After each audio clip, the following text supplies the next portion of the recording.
Hello दोस्तों, जियो गुरु जी classes में आपका स्वागत है। मैं रोहित शर्मा। सब्जेक्ट अपना ज्योग्राफी। देखिए लेसन नंबर 3 हमारा चल रहा है। इसका नाम है भू संसाधन तथा कृषि। आज मैं आपके लिए नया टॉपिक लेके आया हूँ। टॉपिक है हमारा भारत में कृषि का विकास। मतलब भारत में किस प्रकार से कृषि ने विकास किया है और उसकी क्या रणनीति रही है विकास की, उसकी हम बात करेंगे। ये बात है पुराने समय की, जब हमारा देश आज़ाद नहीं हुआ था। मतलब स्वतंत्रता प्राप्ति से पहले की स्थिति क्या थी कृषि क्षेत्र के अंदर, और आज की स्थिति क्या है भारत की कृषि के अंतर्गत। तो इसी के अंतर्गत हम पढ़ेंगे।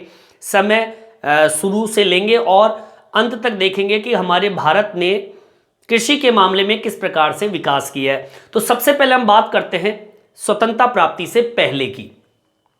देखिए बात उस समय की, जब भारत आज़ाद नहीं हुआ था, उस जमाने की बात थी जब हमारे भारत के अंदर जो कृषि की व्यवस्था थी वो एक जीविकापार्जी अर्थव्यवस्था थी। मतलब हमारे भारत के अंदर अन्न जो पैदा होता था वो केवल जीवन को चलाने के लिए ही पैदा किया जाता था। फिर समय आता है 20वीं शताब्दी का। ये तो स्वतंत्रता प्राप्ति से पहले की बात है कि भाई हमारा देश जब आज़ाद नहीं हुआ था तो उससे पहले केवल जीवन को चलाने के लिए ही अन्न को पैदा करते थे और वही अर्थव्यवस्था थी। फिर 20वीं शताब्दी आती है। 20वीं शताब्दी की जो मध्य की स्थिति थी वो बहुत ही दयनीय स्थिति थी। भयंकर अकाल था, सूखा था, ऐसी स्थिति उत्पन्न हुई। फिर बात करते हैं स्वतंत्रता प्राप्ति के बाद की। जब हमारा देश आज़ाद हो गया तो सरकार ने खाद्यान्न उत्पादन पर ध्यान दिया। उन्होंने कई तरह के उपाय किए कि भारत के अंदर किस प्रकार से अन्न के उत्पादन बहुत ऊपर तक जाए या उत्पादन में बढ़ोतरी हो। तो उसके लिए 3 उन्होंने उपाय अपनाए। पहला उपाय तो था ये कि व्यापारी फसलों की जगह खाद्यान्न फसल को उगाया जाए। दूसरा उपाय उन्होंने किया कि कृषि जो गहनता है उसको कैसे बढ़ाया जाए, उस पर ध्यान दिया गया।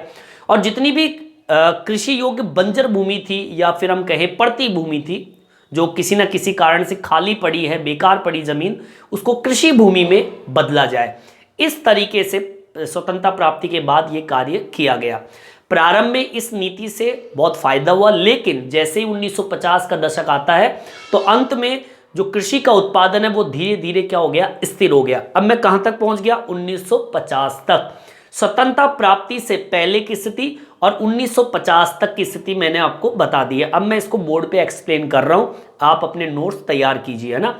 फिर 1950 के बाद की स्थिति देखेंगे। 1960 में क्या हुआ, फिर 70 में क्या हुआ, 80 में क्या हुआ, फिर 90 तक की स्थिति क्या है और आज की स्थिति क्या है, उस पर हम बात करेंगे। ठीक है, तो सबसे पहले आपको स्वतंत्रता प्राप्ति से पहले की स्थिति डालनी है। तो मैंने क्या बताया आपको, भारत के अंदर कृषि का विकास की रणनीति है वो स्वतंत्रता प्राप्ति से पहले जीविका पॉर्जी अर्थव्यवस्था थी। मतलब जीवन को चलाने वाली कृषि उत्पन्न करते थे। ठीक है, तो लिखेंगे स्वतंत्रता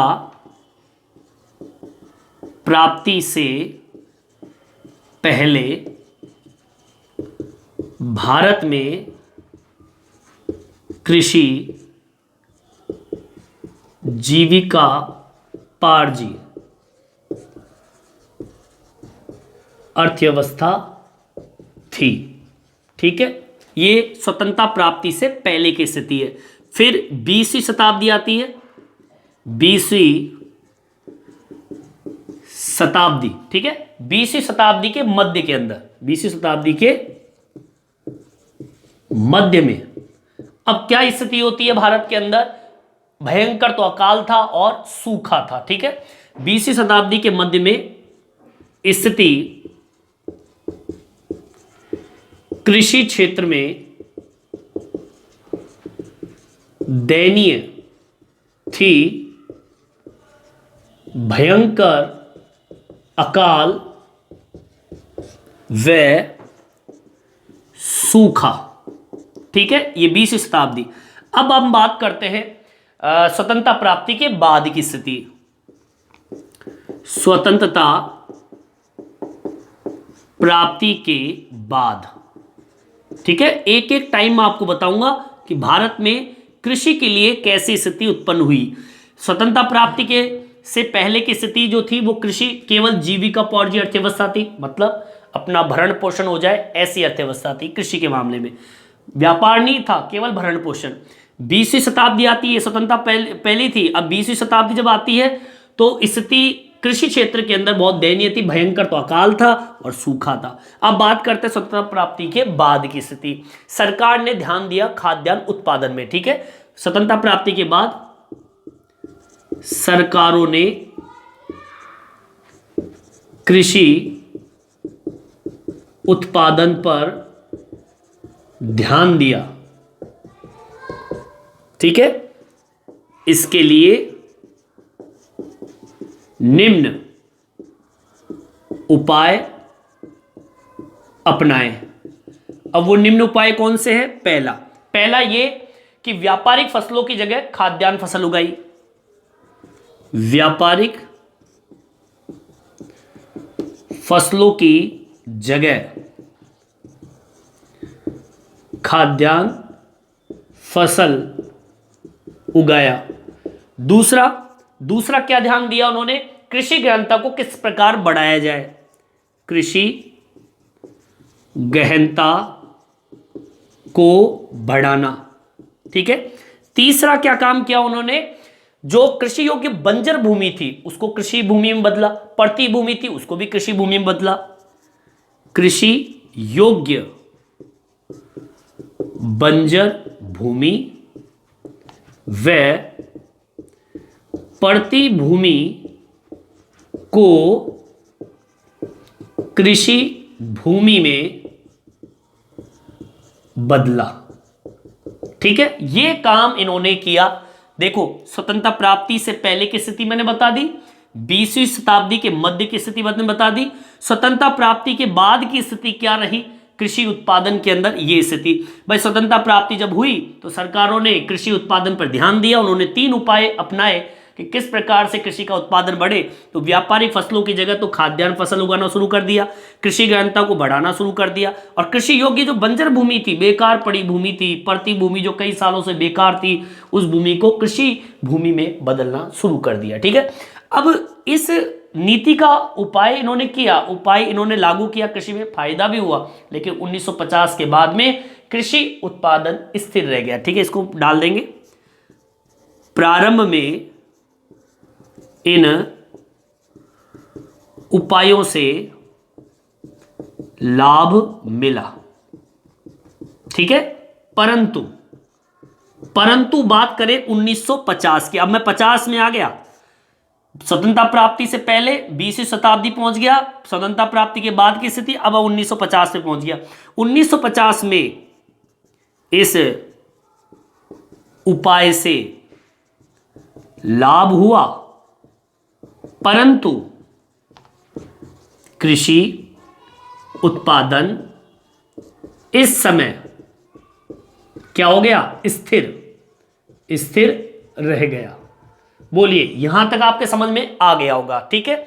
यहां तक मैंने बहुत बढ़िया तरीके से समय के अकॉर्डिंग, स्वतंत्रता प्राप्ति से पहले भारत में कृषि जीविका उपार्जित अर्थव्यवस्था थी। फिर 20वीं शताब्दी के मध्य के अंदर स्थिति कृषि क्षेत्र में बहुत दयनीय हो गई, भयंकर तो अकाल आ गया और सूखा आ गया।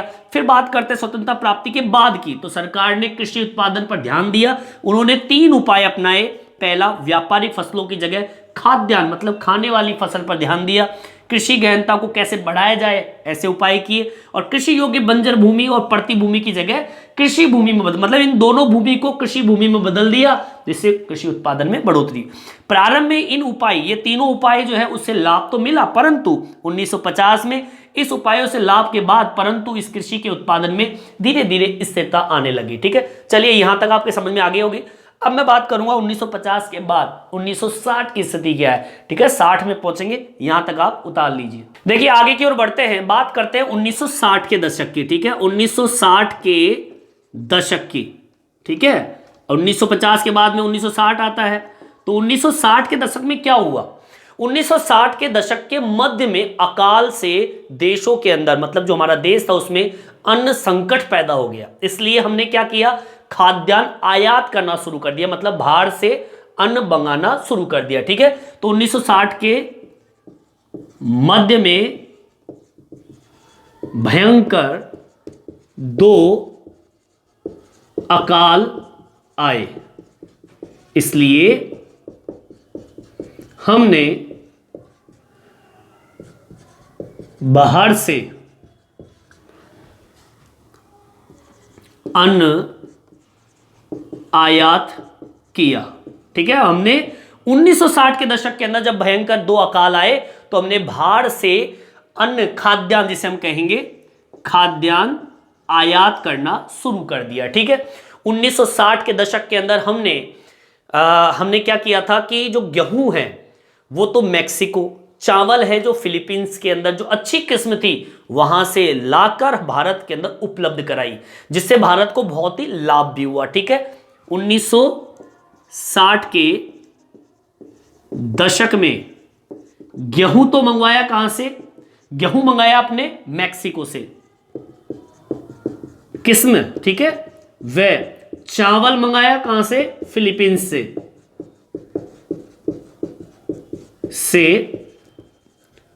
अच्छी किस्में आयात की। ठीक है, जिससे भारत को लाभ हुआ। ठीक है, अब देखिए भारत से किस्में तो मंगा ली, अब लाभ भी हुआ, और इसके अलावा हमारी भारत सरकार ने क्या काम किया? प्रौद्योगिकी का उपयोग किया, मतलब तकनीकी का भी उपयोग प्रारंभ कर दिया 1960 के दशक में। ठीक है, इसको मेंशन कर देंगे। 1960 में प्रौद्योगिकी, जिसे हम कहेंगे तकनीकी का उपयोग प्रारंभ किया। ठीक है, अब देखिए इसके अंदर क्या क्या किया। ये जो तकनीकी का जो प्रारंभ किया, ये पंजाब, हरियाणा, उत्तर प्रदेश, आंध्र प्रदेश, गुजरात में जो सिंचाई सुविधा वाले जो क्षेत्र है वहां पर रासायनिक खाद है तकनीकी के अंदर, तथा उच्च जो उत्पादकता वाली जो किस्म है जिसे हम बोलते हैं HYV, इसको अपनाना प्रारंभ कर दिया। ये सब किस में आती है? तकनीकी के अंतर्गत आती है। तो 1960 में प्रौद्योगिकी तकनीक का उपयोग प्रारंभ कर दिया, जिसके अंतर्गत कुछ राज्य ऐसे थे जिसमें कुछ राज्य जैसे आपका पंजाब है, ठीक है, हरियाणा है, ठीक है, गुजरात है, ठीक है, उत्तर प्रदेश है, ठीक है, इसके अलावा आपके आंध्र प्रदेश है। ठीक है, आंध्र प्रदेश में इस तकनीकी के अंतर्गत, अब वो तकनीकी कौन सी? जहां पर सिंचाई सुविधा है, आंध्र प्रदेश में सिंचाई सुविधा वाले क्षेत्रों में रासायनिक खादों, ठीक है, एक तो रासायनिक खाद का उपयोग यहां पर प्रारंभ किया, और उच्च उत्पादकता वाली किस्म व उच्च उत्पादकता वाली किस्में उपलब्ध कराई। यह बात चल रही है 1960 के दशक की। ठीक है, और इसे बोलते हैं उच्च किस्म की उत्पादकता, जिसे हम बोलते हैं HYV, उपलब्ध कराई। ठीक है, चलिए अब आगे की ओर बढ़ते हैं। देखिए जो ये तकनीकी है, ये जो तकनीकी उपयोग ली है 1960 में तकनीकी, जिसे हम बोलते हैं, ये हरित क्रांति से संबंधित है। मतलब कृषि विकास की इस नीति से खाद्यान्न के उत्पादन में क्या हुई? वृद्धि हुई। भाई आप ये सारी तकनीकी उपयोग क्यों ले रहे हैं? आप रासायनिक खाद का उपयोग कर रहे हैं, उच्च उत्पादकता की किस्में उपयोग कर रहे हैं, तकनीकी का उपयोग कर रहे हैं, तो इससे फायदा किसको हुआ? कृषि को हुआ। कृषि विकास की इस तकनीकी से खाद्यान्न में उत्पादन हुआ, और इसी को हरित क्रांति के नाम से जानते हैं। जो आप सब पढ़े लिखे हुए, आपने 9th में पढ़ा हरित क्रांति के बारे में, आपने 10th में पढ़ा। हरित क्रांति का मतलब जहां पर अच्छी प्रौद्योगिकी तकनीकी का उपयोग किया जाए, अच्छा रासायनिक खाद का उपयोग किया जाए, उच्च उत्पादकता वाली किस्मों का उपयोग किया जाए, यही तो हरित क्रांति है। ठीक है, तो इस नीति से, कृषि विकास की इस नीति से खाद्यान्न के उत्पादन में क्या हुई? वृद्धि, और इसे कहते हैं हरित क्रांति। ठीक है, लिख देंगे इसको, कृषि विकास की इस नीति से कृषि उत्पादन में वृद्धि हुई, इसे हरित क्रांति नाम दिया। या फिर हम कहें हरित क्रांति किसे कहते हैं, तो सुनिए मैं एक परिभाषा और बता देता हूं। हरित क्रांति हम कहें तो अच्छा उर्वरक उपयोग लेना, कीटनाशक उपयोग लेना, कृषि यंत्र उपयोग में लेना, कृषि उद्योग व छोटे पैमाने वाले उद्योग है उसके अंदर विकास में प्रोत्साहित करना, यही हरित क्रांति है। ठीक है, लिख देंगे हरित क्रांति में। अगर आपकी ये समझ में नहीं आया तो हरित क्रांति में क्या क्या काम हुआ, देखिए उर्वरक का उपयोग किया, कृषि यंत्रों का उपयोग किया, रासायनिक खादों का उपयोग किया। ठीक है, इसके अलावा आपके कृषि उद्योग जो है, कृषि उद्योग व छोटे पैमाने वाले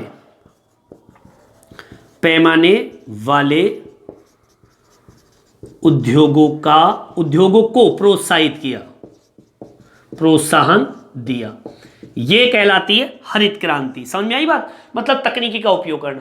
अब देखो मैं कहां पहुंच गया, 1960 तक पहुंच गया। 1960 के अंदर भारत की स्थिति ये हो गई, और जैसे हरित क्रांति आती है खाद्यान्न में बड़ा उछाल आता है, हमारे पास में खाद्यान्न की आपूर्ति इतनी हो जाती है कि हम बाहर से आयात करना बंद कर देते हैं। ठीक है, यहां तक पहुंच गए 1960 तक।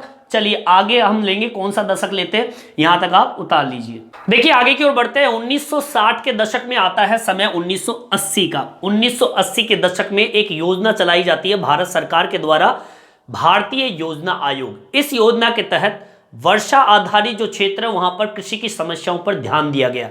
भारतीय कृषि योजना आयोग ने 1988 में, 80 के बाद में 88 की बात करते हैं, 88 में कृषि विकास में प्रादेशिक संतुलन को प्रोत्साहित करने के लिए उन्होंने ध्यान दिया कृषि जलवायु नियोजन पर। कृषि जलवायु नियोजन प्रारंभ किया। इसके अंतर्गत क्या होता है, कृषि, पशुपालन व जल ऐसे जो संसाधन है उसके ऊपर बल दिया गया। ये बात की मैंने 1988 की, लेकिन मैं बात करूंगा पहले 1980 की। 1980 के दशक के अंदर प्रारंभ किया गया क्या, भारतीय योजना आयोग। अब इस योजना आयोग का काम क्या था, यह योजना वर्षा आधारित कृषि क्षेत्रों की समस्याओं पर क्या दिया, ध्यान दिया। ठीक है, यह बात की 1980 की। 1980 के अंदर भारतीय योजना आयोग सरकार के द्वारा चलाई गई, और यह योजना वर्षा आधारित कृषि क्षेत्रों में जो समस्याएं थी उन पर ध्यान दिया गया। ठीक है, चलिए अब भारतीय योजना आयोग और क्या काम करती है। भारतीय योजना आयोग, ये भारतीय योजना आयोग जो है 1988 में कृषि विकास में प्रादेशिक संतुलन को प्रोत्साहित करने हेतु कृषि जलवायु नियोजन प्रारंभ करती है। ठीक है, 1988 की बात कर लेते हैं। 1988 में यह योजना क्या काम करती है, कृषि विकास में प्रादेशिक संतुलन को प्रोत्साहित करती है। योजना कृषि विकास प्रादेशिक संतुलन में प्रोत्साहन देती है। ठीक है, कृषि विकास प्रादेशिक संतुलन में क्या देती है, प्रोत्साहन देती है, प्रोत्साहित करती है। इसके लिए उन्होंने क्या किया, कृषि जलवायु नियोजन प्रारंभ किया। इसके लिए कृषि जलवायु नियोजन प्रारंभ किया। अब ये क्या है, इसके अंतर्गत क्या काम है, कृषि जलवायु नियोजन के अंतर्गत आपका जो कृषि है उस पर ध्यान दिया, जलवायु है इस पे ध्यान दिया, मृदा है इस पे ध्यान दिया, इन तीनों चीजों पर ध्यान दिया। ठीक है, और जिससे क्या हो सके, ये तीनों चीज कृषि के लिए एक संसाधन के रूप में इस पर बल दिया गया। कृषि, जलवायु, मृदा संसाधनों पर बल दिया। ठीक है, एक बार रिपीट कर रहा हूं, सुन लीजिए। 1980 आता है।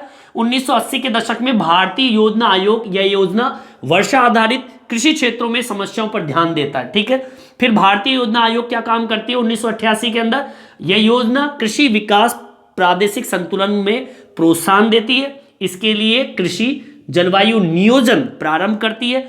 इसके अंतर्गत, इस योजना के अंतर्गत कृषि है, जलवायु है, मृदा है, इन संसाधनों पर क्या देती है? बल देती है। ठीक है, अब बात करते हैं 1990 के दशक की। 1990 का दशक जैसे ही आता है तो उदारीकरण, मतलब जो किसान थे उनको लोन देना, ठीक है, ऐसी नीति का ध्यान देती है सरकार। 1990 के दशक में उदारीकरण नीति सरकार द्वारा अपनाई गई। उदारीकरण का तात्पर्य यह होता है कि किस प्रकार से किसानों को लाभ मिले। ठीक है, उन्मुक्त बाजार अर्थव्यवस्था ने भारतीय कृषि विकास को प्रभावित भी किया है। एक उन्मुक्त, एक अच्छा व्यापार, एक अच्छा बाजार अर्थव्यवस्था के लिए खोल दिया गया सरकार के द्वारा। इसको मेंशन कर दीजिए, उन्मुक्त बाजार अर्थव्यवस्था जो थी, इस अर्थव्यवस्था ने, इस बाजार ने भारतीय जो विकास, जो भारतीय कृषि जो है, भारतीय कृषि विकास को क्या किया? प्रभावित किया। ठीक है, इस प्रकार से हमारे भारत की अर्थव्यवस्था चली, मतलब कृषि क्षेत्र की स्थिति जो है इस तरीके से समय के अकॉर्डिंग क्या हो गई? बदलती गई। 1980 में ये हुआ, 1980 के बाद 88 के बाद में ये काम हुआ, और फिर 1990 का जब दशक आया तो उदारीकरण नीति सरकार के द्वारा चलाई गई। उदारीकरण नीति का तात्पर्य ये होता है कि किस प्रकार से किसानों को ज़्यादा से ज़्यादा फायदा मिल सके। 1990 के बाद में आज की स्थिति आप देख सकते हैं कि भारत जो है वो कृषि के मामले में बहुत आगे निकल चुका है। भारत में जो उत्पादन होता है, अब हम आयात कुछ नहीं करते, हम निर्यात करते हैं। आज देख लीजिए, हम दाल निर्यात करते हैं, चाय निर्यात करते हैं, या कई ऐसे फसल क्षेत्र जो है, गन्ना है, चीनी, कुछ भी देख लीजिए आप। हम भारत जो है मसाले के व्यापार में नंबर 1, हम भारत जो है विदेश के अंदर अधिक से अधिक फसल का क्या करते हैं? निर्यात करते हैं। स्वतंत्रता प्राप्ति से पहले या स्वतंत्रता प्राप्ति के बाद हम आयात करते थे, लेकिन हरित क्रांति या उसके बाद में जो सरकार के द्वारा जो नीतियां चलाई गई उसके बाद में हमने निर्यात करना प्रारंभ कर दिया। इस प्रकार से आज हमने पढ़ा भारत में कृषि विकास की किस प्रकार से रणनीति अपनाई है सरकार के द्वारा। आपके समझ में आ गया होगा। इस वीडियो में इतना ही। ये वीडियो आपको कैसा लगा कमेंट्स करके जरूर बताएं, और मेरे चैनल को सब्सक्राइब जरूर से जरूर करें, जिससे नई नई वीडियो आप तक पहुंचा सकूं। धन्यवाद।